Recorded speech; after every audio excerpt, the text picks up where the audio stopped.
Welcome to the Playbook for Modern Learning, where we are here to help you navigate what success means for your children in today's world. This podcast is brought to you by VIPKid and Fortis Education, leaders in innovative learning solutions designed to support today's students in a rapidly changing world. Hello, my name is Kim Fortner. I work for VIPKid, a VIP teacher. I began as one of our tutors and have since worked in various teaching projects, training teachers, mentoring teachers. Before VIPKid, VIP teacher, I taught in Chicago schools in the US for almost 15 years. So I have had an incredible educational experience and am excited to be here today. My name is Hannah Casey. I work with Fortis Education in our flagship school here at Sunmarke. This is my 5th year here as head of English language learning. When I first came in, we had about 50 children who were receiving provision from myself and one other staff member. And we've grown to having over 350 children currently enrolled in our programs, and our staff has also increased to match that. Wonderful. Well, I'm really excited today about having the opportunity to exchange insights with you regarding the way that our two different organizations really align with the work that we do with our students and English immersion, and where we differ and how we can find those varying commonalities. So really excited to be here today. One of the topics that we'd like to talk about, really focusing on fluency and the speed of fluency and the depth of fluency and the differences with the methodologies and way VIPKid does this, as far as our unique online approach and programs that are personalized and the developed curriculum with real life situations and the online classroom, and how that differs from maybe the level of fluency or the type of fluency and depth of fluency that may happen in a brick and mortar classroom. What are sort of your insights on that? I think this is something that I've found quite interesting as well working here. When you're working in a language academy specifically, where the focus is only the English language, your students don't progress from your class until everything is perfect, and that is your one focus. So for me, moving into a British school where you've got a lot of mainstream content and, English language is just one aspect of the things that they're learning. It's finding that balance between when is it more beneficial for them to be out of a mainstream class and in an English language learning lesson, and when is it better for them to be in mainstream. There's a lot of data and studies done on how long does it take to move between CEFR levels. But in this setting, you can't really look at the data exclusively because all of those predictions are based on hours of input. So it would be maybe a Chinese speaker, for example, living in China, doing 3 hours of input a week. So all of the data is based on that type of situation. I've been tracking 115 students for almost 2 years now, just looking at how having them in our ELL input lessons, but having it within an immersive environment like a British English speaking school, how does it impact those numbers? So we still have some that haven't actually moved to the level. The sticky spot seems to be between an A2 and a B1. But so far I found that just this combination of having the direct input within an immersive environment, it seems to be expediting that jump between the CEFR levels quite significantly. Amazing. When you talk about a little bit about that sticky spot there, has there been any specific data points that you think may be affecting the sticky spot, as you stated? Yeah, I think it's because that's the area where you're moving from your basic interpersonal communication. So it's basically the equivalent of like playground language, right? You can go out, you can make friends, you can talk about what you're doing on the weekend and things. And once you start moving into the B1, that's the cognitive academic language, where it's using all of the language that you have to have academic conversations. So it's things like being able to compare and contrast things, being able to have debates, and it's a much higher level of English. You're learning more advanced skills, but it's more about using the language to share your academic thoughts. Understood.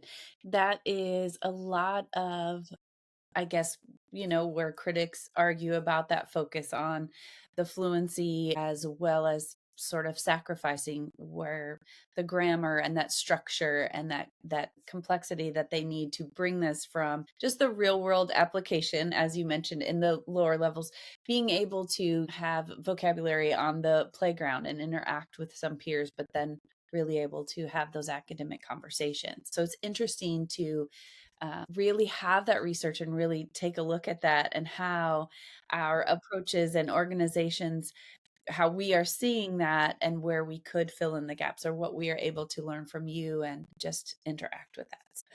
Another area where they stick is also we take them out of their regular English lessons because there's a lot of content there that they just can't access. Right. So rather than trying to have them, I mean, like in year 2, for example, they do rhetorical questions where our ELL students don't know how to structure a question yet. So the idea of a rhetorical question is not something that really should be on their list of learning at that point in time. So sometimes I think it's good to take them out of the things they can't access, but then the longer that they're out of that, the more mainstream content they're missing.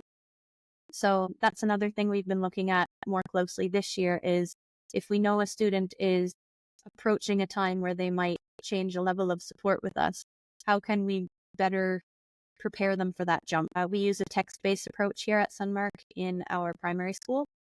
So some of our students haven't read a full novel. They'll be reading their phonics books that are at their level, but being able to engage with a novel. So it's a big jump to exit from our functional language classes and going in where they're reading a full novel over a series of weeks and using that as their context. So we've been looking at, now that we're becoming more established as a department and we have the manpower for these things, we're looking at how we can better prepare our students for that big jump back into mainstream. That's really incredible to hear some of the ways that you're diving into how you can do that. I know with VIPKid early on where we branched off into developing specific topics, ways to help our students not only have retention to then focus on, okay, here are some specific reading classes, grammar classes, but then to also help those students that are struggling and to be brought up to speed. So just specific intervention courses were then developed to help bridge those gaps as well. I think you have one about classic literature for Key Stage 3, Yes. which is one I was very interested in because that's a big thing when we've had students who, if they're joining us when they're in year 7 or 8, they might, depending on their entry level when they come, they might spend 2 years with us in ELL and then suddenly in year 9 or year 10, they're going into mainstream and it's a big jump. So things like that and specific courses like that you offer would be really great for filling these types of gaps. So when thinking about these sort of classes, breakout classes, if you will, that are specific topics, then thinking about the sustainability of learning outside of class and how that's encouraged from VIPKid from our standpoint. I know with many of our VIPKid tutors who have been working with our students for almost a decade now, have seen their students grow and now, whether they're applying for specific high schools or they're in China and there's very specific tracks that the students are on. So the teachers have not only been working with VIPKid curriculum and courses, but helping them outside of that class and developing really what's their long-term plans. They're incredible, heartwarming stories. But let's talk about how with Fortis, how we're encouraging this outside of class and then that retention and what the students are sharing from that. There's such a huge pastoral element of what you do in language learning. So sometimes you kind of get derailed with that, but it's so nice that we're kind of their happy place and their comfortable place, and we become the people that they are comfortable opening up to and sharing things that they normally wouldn't. And there's so many ways you can link that to lots of different language learning elements. But I think that's one of the nicest parts of the job is having that relationship and the connection with students. For sustainability and maintaining the language outside of school, I think there's quite different viewpoints on this, and you can really look at it either way. My particular standpoint here in this setting is that I feel like the mental load that students have all day long being in a language that is not their first language or even their second or third in some cases. It's so much of a mental load throughout the day. You can see the students joining in term one. Sometimes by 10 or 11 in the morning, you can see it's just become white noise and they've completely checked out and they're just there physically. But it's just so much to take in. I mean, if you've ever been in a country where you don't speak the language, even as an adult, and you're trying to communicate, as an adult, you've made your choice to go there, right? And that's a decision that you made. But these kids coming in, it's a decision their parents made to move here. I'm just in awe of them all the time. I feel so privileged to work with them because they're so brave and they just keep coming back and doing it, even though it's so difficult. So I kind of feel like, there's a lot to be said for maintaining a really strong mother tongue because that's going to be the language you compare everything to as you're learning new languages. So most of our students, they have one parent that will have quite solid English, I would say. But usually that's the parent that is working quite long hours and they're at home with the parent who may not speak English at all or very well. So normally I encourage parents to maintain mother tongue at home. And when they're at school, they've got that English all day long. And also the older the students get, especially when you get to the teenage years, it's so hard to get them to speak to you anyway. If we're saying we're only speaking English at home, that's going to cause them to clam up even more. So I really encourage parents to speak in their native tongue. I do try and implement a little, like in my family, we talk about our highs and lows of the day around the dinner table. So for families that are up for that, I suggest, maybe for 10 minutes when you're sitting down for dinner, everyone shares the best part and the worst part of their day in English, and then you go back to your comfortable language.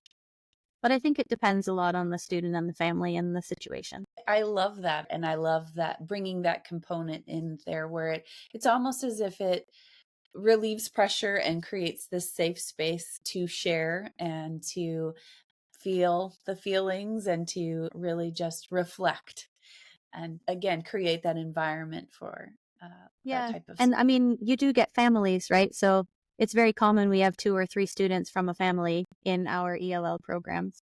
And just this in January, actually, we're opening parent speaking lessons as well, because with our lowest group of kids that we have quite a few, 44 this year in our most needy language bracket.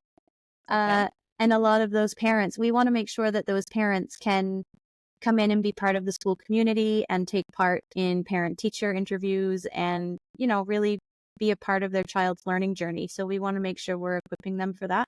I think that's incredible. It sounds so welcoming and inclusive and encouraging to really make it a family affair, if you will. And yes, absolutely. We do have, our online sessions with the majority. Usually they're the 25-minute sessions. And there were times where I had twins or siblings or what have you, and they want to just quickly come to the camera. And if they're on the same track, if they happen to be on the same level, that student wants to give all the answers or stay there right nearby and help a brother or sister. And so it really is, it's inclusive and it's fun and it's exciting. And then that way they have something to talk about at the dinner table or in the home, and look for those ways when they're out in the world to make those connections. So I love that this new approach and initiative that you have there, including the family. I think that's just going to be incredible what that may build or turn into. Not only that, the parents connecting with each other,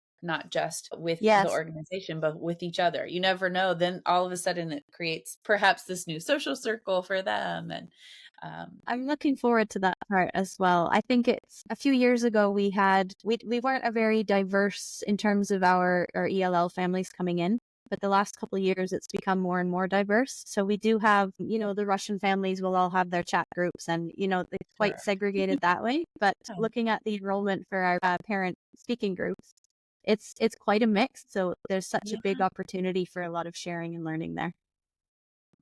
That's really incredible what that could turn into in the way you're connecting cultures and traditions, and just the way that they won't feel maybe so alone. Now they have this this unique place to connect. I think Fully, that's really yes. neat. I would love to hear more about that as time goes on and what that looks like. I think that's amazing. And really, with talking about the way that this creates this comprehensive approach to language learning and involving the family in the curriculum and involving everyone in the students' learning. I think that's amazing. Oh, you mentioned a while ago about talking about 10 or 11 a.m. in the morning. You can already see it on the students and how it is just a lot. It's a lot built into the school day. There is a lot of pressure. There is a lot that's required of the students.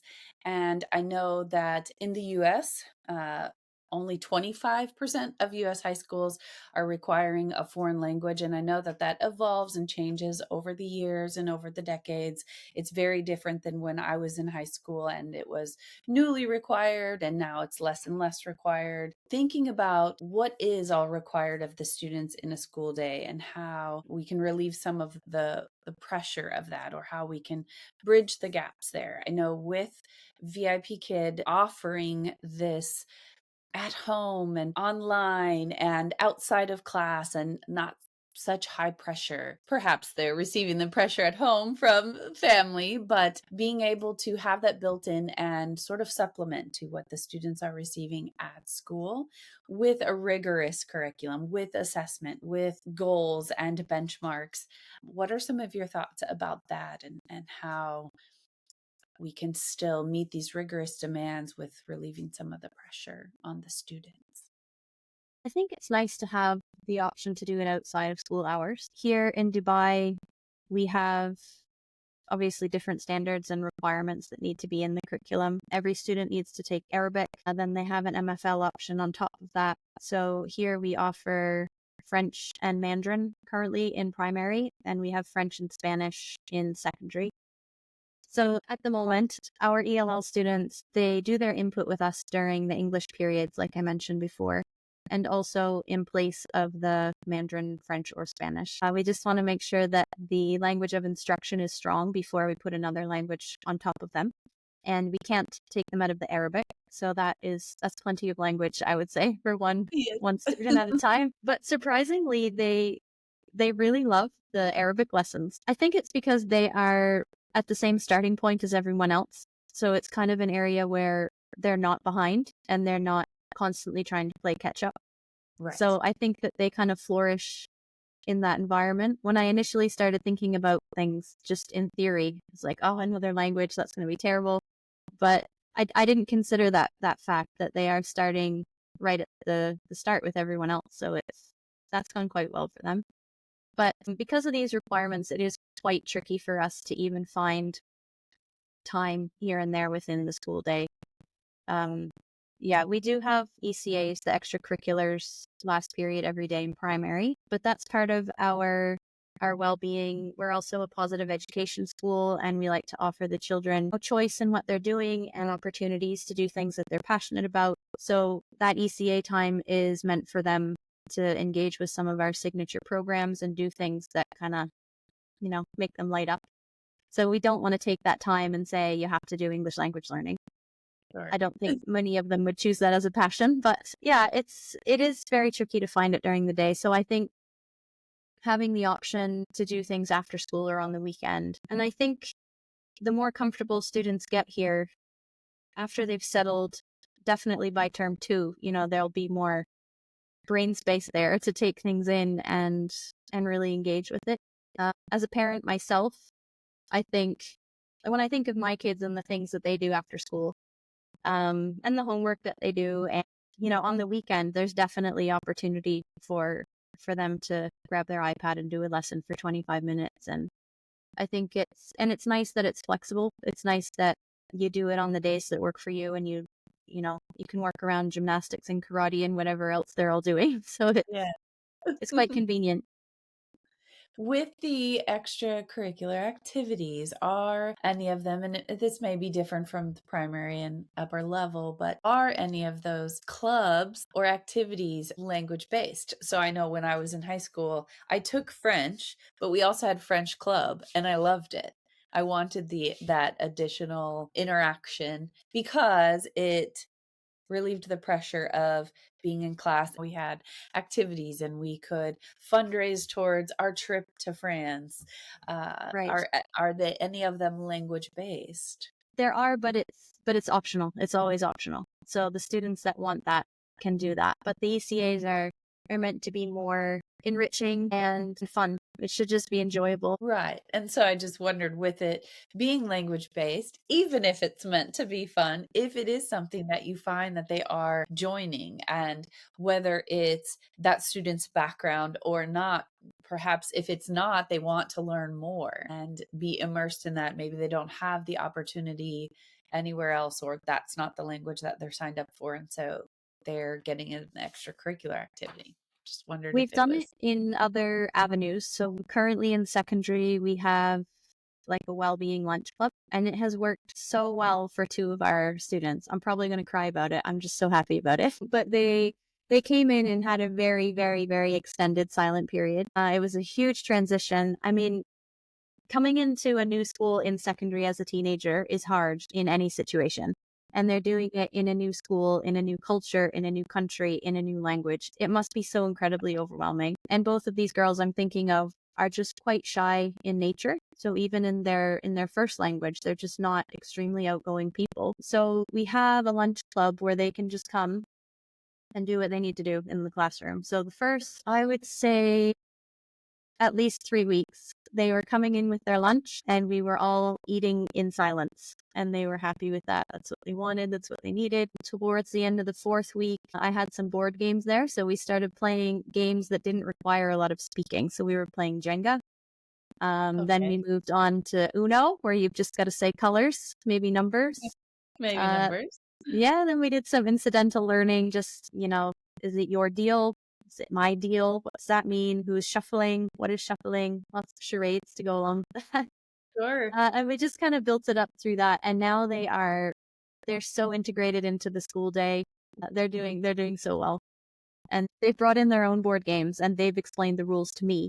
And we've been playing their board games and their card games. And so we've done it that way, and that's going well. We're definitely going to continue that in future years.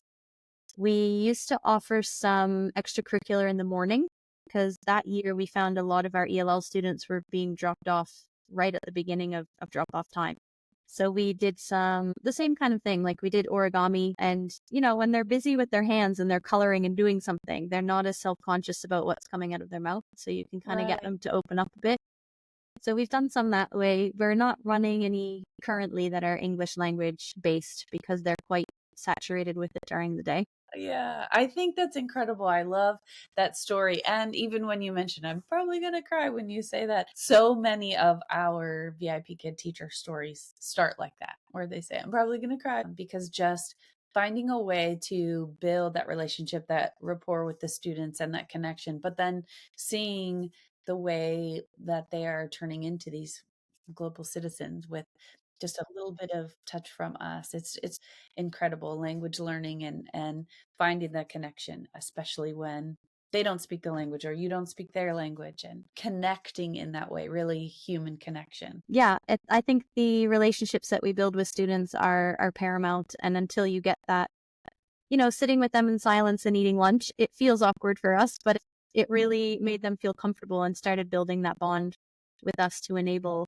everything else to happen afterward. I think we're really lucky we see our students every day. In most cases, we teach them every day. We see them around the halls. We see them at break. They come to say hi. How do you find that you build your connections with your students online? Like, how frequently are you seeing them? That's a really great question. With this online classroom and tutoring with VIPKid, we teach trials, or we teach a student where it's just 1 or 2 classes, and you often wonder, what happened to that student? So, there will be students that come and go, but Yes.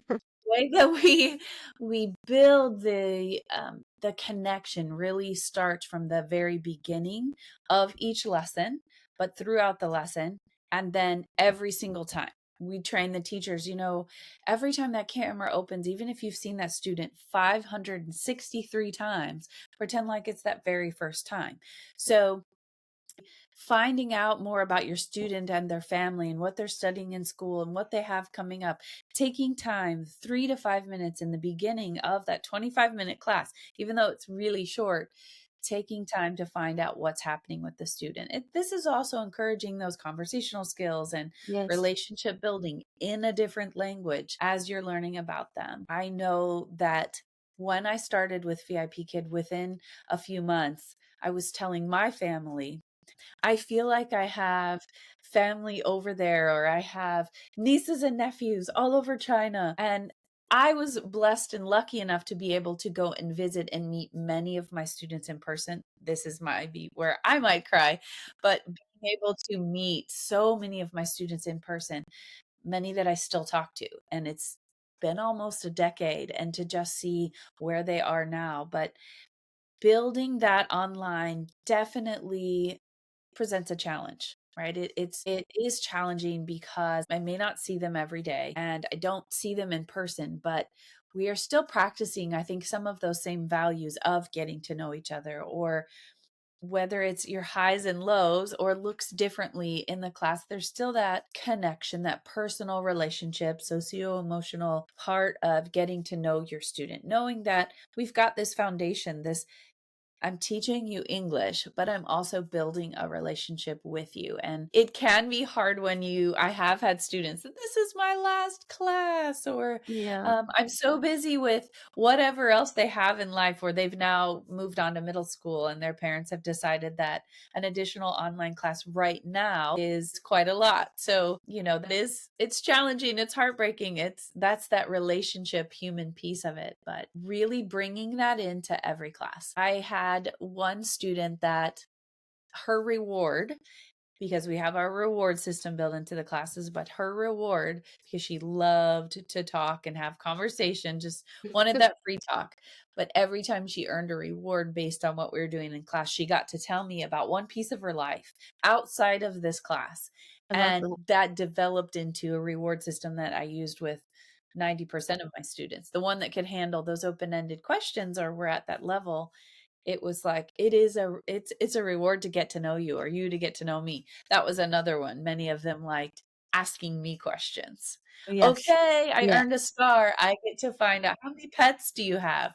So really building that in was where I found that just special spot of that additional, I guess, talent or skill that I could bring to the class besides teaching English. And so as a workshop mentor, that was one of my topics, was helping other teachers bring that into the class and build those relationships, building the connections. It's definitely something that can be taught. It comes natural to some and not so much to the others. But yeah, it's certainly challenging, but can be successful. I think What? it's something that specialist teachers, even within a school building, could struggle with, not because they don't want those connections, but because if you're a music teacher, you teach Yeah. every class in every year group. So you would see hundreds of kids within a week. So that was another thing that we do here as the ELL department, is we share student information at the end of every term when we do our data captures. And one of the key things, the thing I think is the most important in that information, is to build a positive relationship with me, talk about my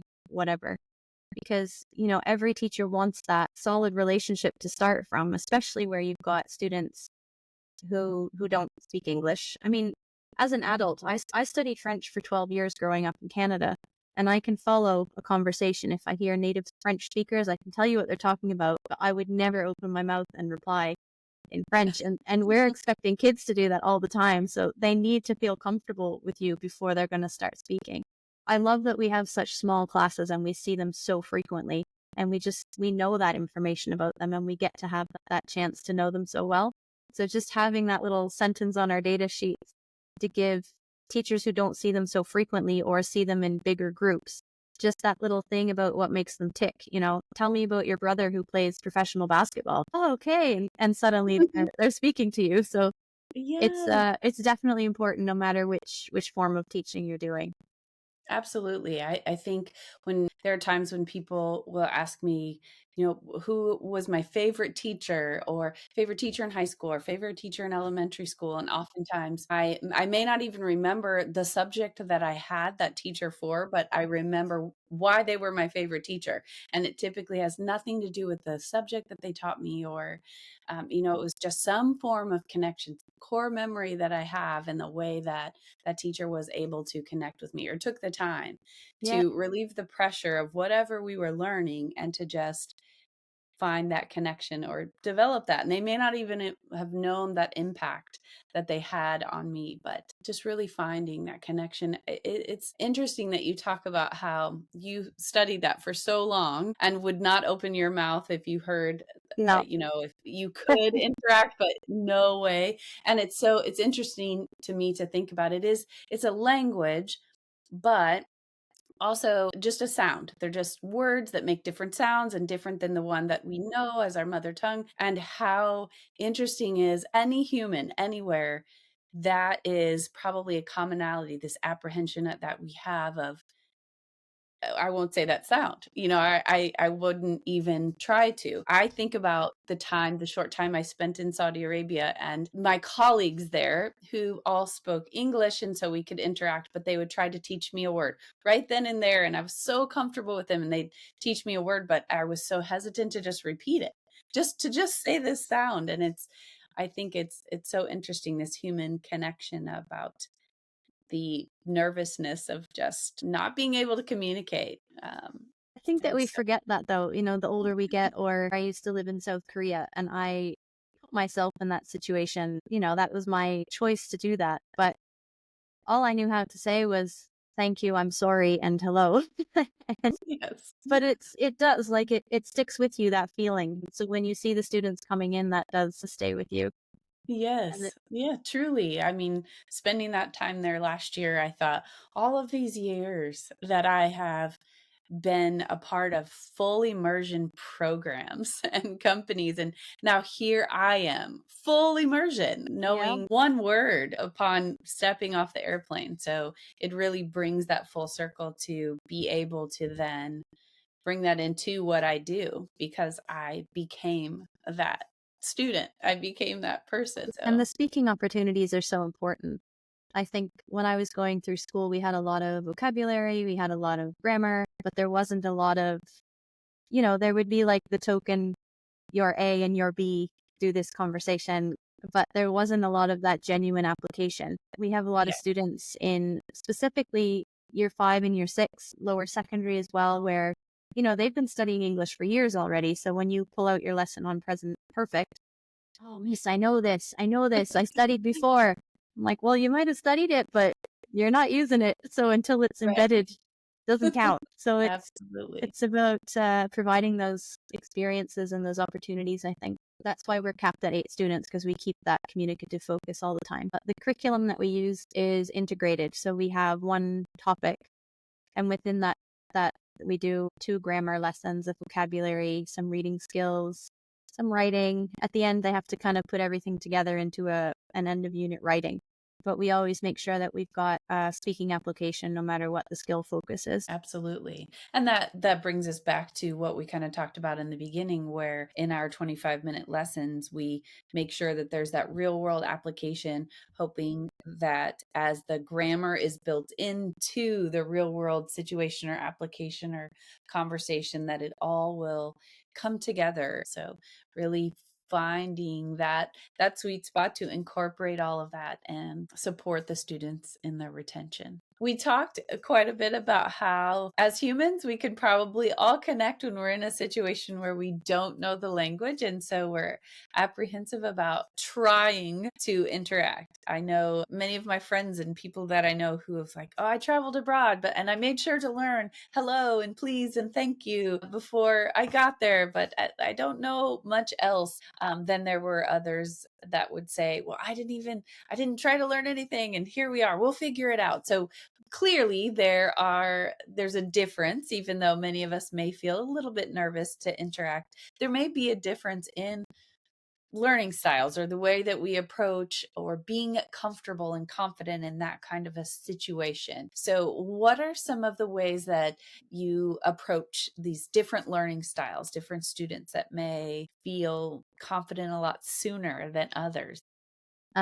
So a lot of what we do is around which productive skill is the strongest and which receptive skill is the strongest. And that's the other part of the data that we share with the mainstream teachers as well, in addition to what their dog's name is. So it's kind of for the mainstream teachers in a school this big where you've got so much content to get through so quickly, their focus needs to be, if I'm a science teacher, my main job is to understand what each child's knowledge of my subject is.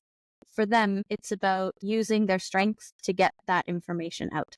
So the supports and the information that we share with our teachers is all about that. So we have a chart that's in every classroom. If the child's strongest receptive skill is listening over reading, consider these things when you're giving information. And then if it's, they're turning in an assignment and they need to explain their learning or articulate their understanding of something, we look at the productive skills. So if your speaking is much stronger than your writing, maybe instead of getting them to write a paragraph, could they record a voice note on Microsoft Teams and turn it in that way? Or that's another kind of thing you need to think about in a mainstream school when it's not just a language academy. So it's not always about developing the English in every class. Every teacher in the school is essentially an ELL teacher, but there are times in the day where I just need to know what you know about this subject.